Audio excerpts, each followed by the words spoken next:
siang hari ini sampaikan ada kegiatan keagamaan yang mana kita lakukan setiap satu minggu, khususnya bagi anak laki-laki ya, atau sholat Jumat ini wajib bagi setiap muslim laki-laki ya.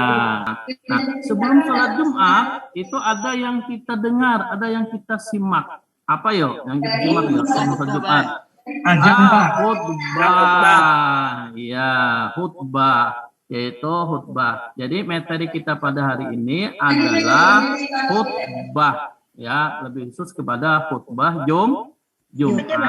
Khutbah Jumat. Nih, tolong kalian lihat ya berikutnya. Nah, ini kelihatan ya? Ini ada foto ya, foto Jumat. Kelihatan anak ya? Iya, Pak. Ya, itu ada yang di atas mimbar, ada yang di atas podium ya. Nah, ini khutbah. Nah, sebelumnya khutbah ini, kenapa tema ini kita berikan kepada anak-anakku sekalian? Kita berikan adalah dengan tujuan ya, agar nanti anak-anakku sekalian mampu menerapkan ketentuan-ketentuan khutbah ya menurut syariat Islam. Gitu. Kemudian yang kedua, tujuannya adalah agar anak-anak sekalian nanti bisa menunjukkan dalil-dalil berkenaan masalah khutbah ini. Dan yang terakhir, tujuannya adalah anak-anakku nanti bisa mempraktekkan ya khutbah ini dalam masyarakat. Siapa tahu di antara kalian nanti ada yang menjadi khotib ya 5 tahun 10 tahun yang akan datang. Ya ini betulnya.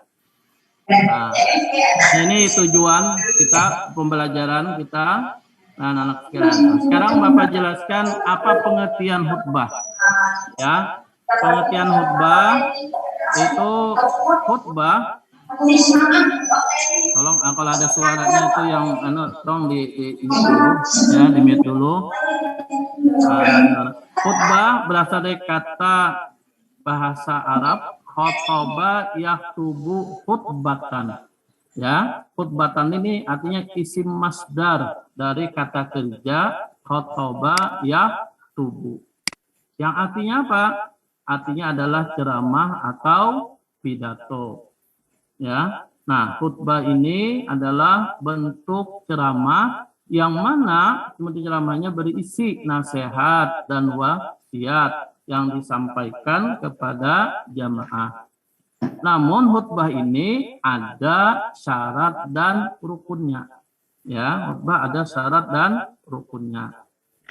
Seperti mana syarat dan rukunnya tersebut nanti akan kita pelajari apa itu rukun khutbah dan apa sunat khutbah. Nanti kalian bisa di dalam kelompoknya untuk mendiskusikannya. Nanti Bapak tayangkan videonya. Mana yang masuk di dalam rukun khutbah dan sunat khutbah.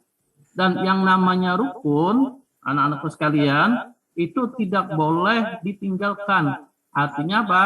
Harus dilakukan. Kalau ditinggalkan, maka khutbahnya tersebut tidak sah.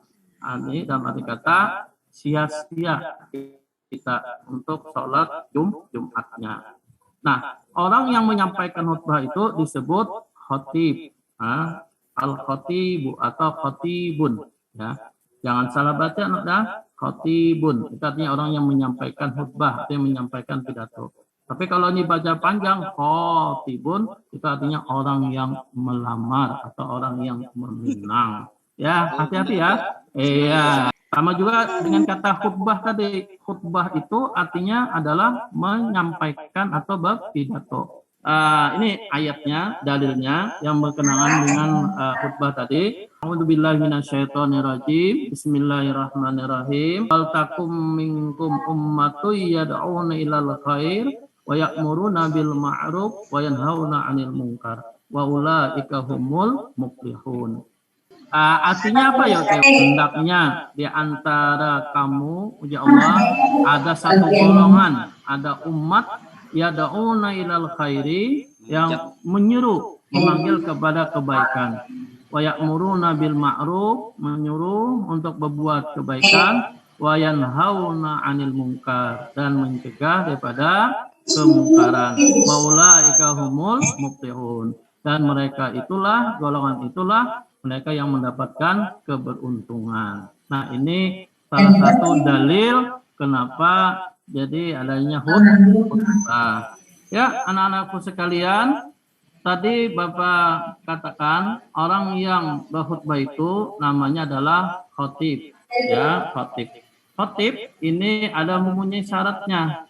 Ya, jelas. Karena ini adalah salat Jumat, jadi khatib khutbah Jumat, maka sang khatib itu pertama orangnya Muslim atau Islam.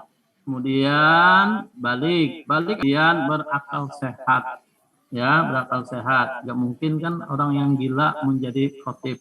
Ya, kemudian sang khatib juga harus mengetahui syarat, rukun, dan sunat khutbah. Ya, sang khatib juga suci dari hadas dan najis. Nah, yang lebih penting lagi, suara khatib harus jelas dan dapat dipahami oleh jamaah. Dan khatib tidak tercela di dalam masyarakat. Ya. Kemudian setelah syarat khatib, ya ada lagi syarat khutbah. Ya, kapan sih khutbah itu dilakukan? Ya, kalau hari Jumat, berarti saat Jumat itu sebelum sholat Jumat, lalu dilakukan namanya ada khutbah Jumat. Ya, nah khutbah Jumat ya dilakukan ketika masuk waktu zuhur. Ya, atau zuhur hari Jumat itu berarti sang khatib sudah bisa untuk menyampaikan ya, setelah nanti dia memberikan salam segalanya. Kemudian supaya jelasnya ya, ini rukun khutbah tadi supaya untuk memperkuat ya rukun khutbah. Yang pertama itu ada tadi baca pujian ya, kata anak kita Saukani alhamdulillah atau alhamdulillah, alhamdulillahilladzi jama'ana fi hadzal makan ya, atau alhamdulillahilladzi arsala rasulahu bil huda wa dinil haqq. Kemudian baca syahadatain, asyhadu an la ilaha illallah wa asyhadu anna muhammadar rasulullah. Kemudian baca salat Nabi, Allahumma shalli ala sayyidina Muhammad wa ala ali sayyidina Muhammad dan bla bla dan lainnya. Kemudian ada berwasiat ya, kata-kata usikum wa iyaya bitaqwallah faqad fazal muttaqun. Nah, ya, kemudian membaca nih salah satu ayat dari Quran ya dalam khutbah pertama khutbah kedua, tapi biasanya daripada khutbah yang pertama ya, biasanya ayat ini berkenaan dengan teks khutbah atau isi khutbah, jangan sampai isinya makanan masalah puasa misalkan, tapi ayatnya masalah zakat. Nah, ini agak sedikit kurang pas ya. Nah, walaupun sah-sah saja berdasarnya, tapi masih kurang pas. Kemudian yang terakhir itu mendoakan kaum muslimin pada khutbah yang kedua. Yang tadi biasanya dibacakan oleh anak kita Saukani ada Allahumma qfirlil muslimin wal muslimat wal mu'minina wal mu'minat al-ahya'i minhum wal amwat. Nah, seperti itu. Kalau anak-anak Bapak yang laki-laki ini kan sudah tahu saja semuanya ya. Nah, coba anak Bapak yang perempuan ini kita memberitahukan, informasikan ya.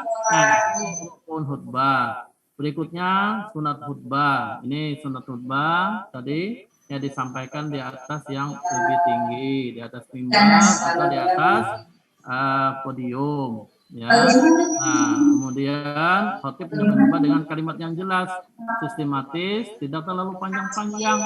Jangan sampai khutbah itu panjang benar. Nah, sampai setengah jam. Nah, paling saya sekitar 10 menit ya cukup. Ya, yang panjang itu adalah ayat-ayat ketika sholat Jumatnya. Ya, nah seterusnya tadi sudah dibacakan oleh kelompok yang kedua.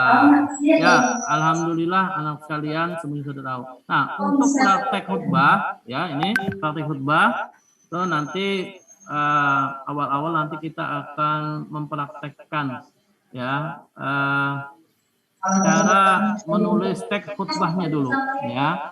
Teks khutbahnya itu. Nanti Bapak berikan ada tugas bukan masalah teks khutbah. Dan setiap siswa, setiap anak-anak pun nanti akan mengumpulkan teks ini, ya. Nanti akan Bapak nilai, ya. Ini saja yang Bapak sampaikan untuk apa namanya tema atau materi kita bernama masalah khutbah, ya.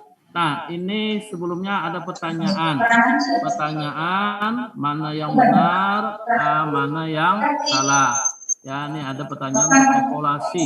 Apa kalian sudah memahami dengan materi khutbah ini? Ya. Nah, ini nanti akan Bapak kirim di classroom, ya. Nanti kalian menjawabnya, ya, dan kirim ke classroom langsung, ya. Bisa ya, anak-anak ya, dapat dipahami ya. Ini ada pernyataan.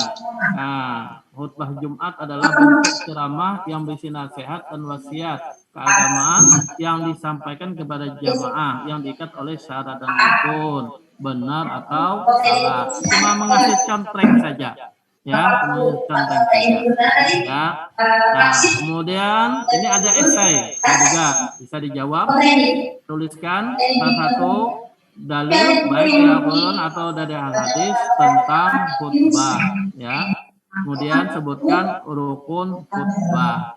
Nih anakku ya. Jadi tadi ada pernyataan mengenai masalah salah dan benar dan juga ada esai. Nah yang terakhir, nah ini yang Bapak minta kepada kalian untuk mengumpulkan nanti ya.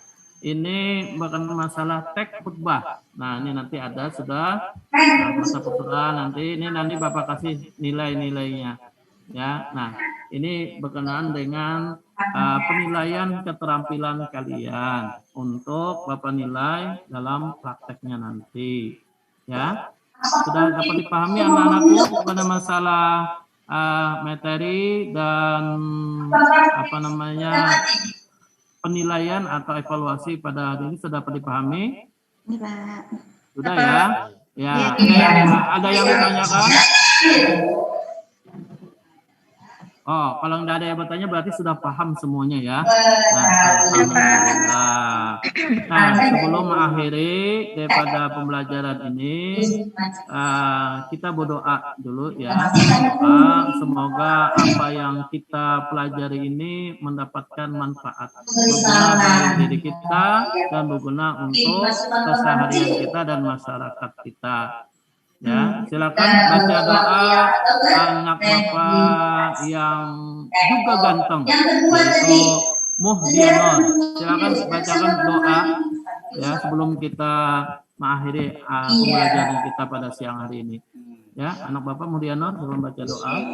Bismillahirrahmanirrahim. Allahumma arinal haqqa haqqan warzuqna ittiba'ah wa arinal batila batila warzuqna ijtinabah.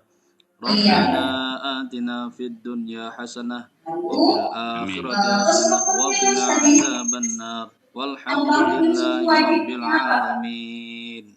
Ya, terima kasih syukran kasiron atas doanya ya kepada anak kita Muhdianor.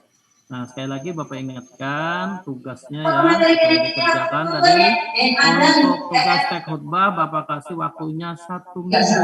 Nah, tapi kalau yang penyataan tadi dan yang berkenaan dengan esai tadi Bapak kasih waktunya 2 hari dari sekarang. Ya, itu. Nah, insya Allah nanti pada pertemuan berikutnya kita akan membahas masalah tablik. Ya, tablik ini juga berkenaan dengan ada hubungannya juga dengan khutbah. Ini saja yang Bapak sampaikan, anak-anak Bapak, dan kalau ada kalian menemukan kesalahan kehilapan, Bapak mohon maafkan. Al-insanu mahalul khata wan nisyan. Manusia adalah tempatnya hilaf dan salah. Akhirul kalam, aku lakum syukran katsiran ala ihtimamikum. Assalamualaikum warahmatullahi wabarakatuh. Waalaikumsalam Assalamualaikum warahmatullahi wabarakatuh. warahmatullahi wabarakatuh.